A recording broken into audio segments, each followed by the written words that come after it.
Hola amigos, acompáñenme a seguir con mi lectura.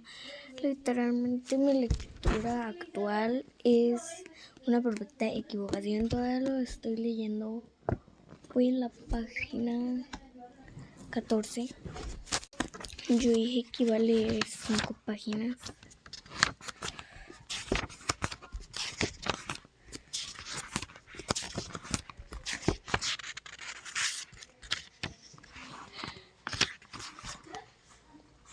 Voy a leer 9 páginas. Vamos a ver si puedo leer 9. Tengo mucho pereza, pero me toca seguir leyendo.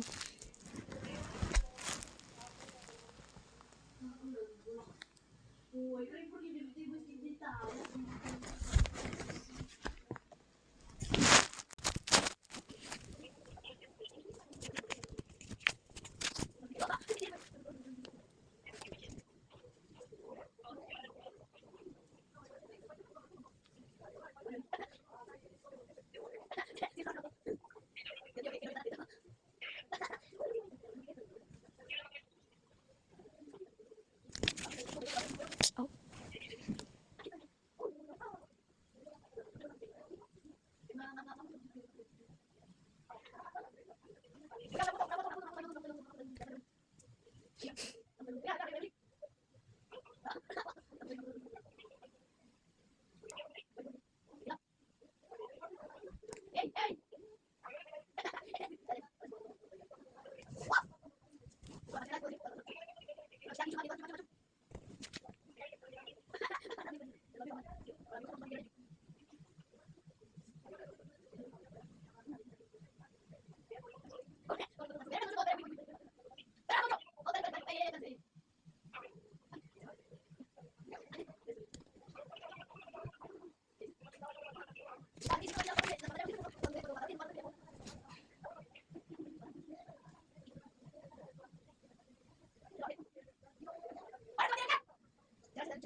Vamos.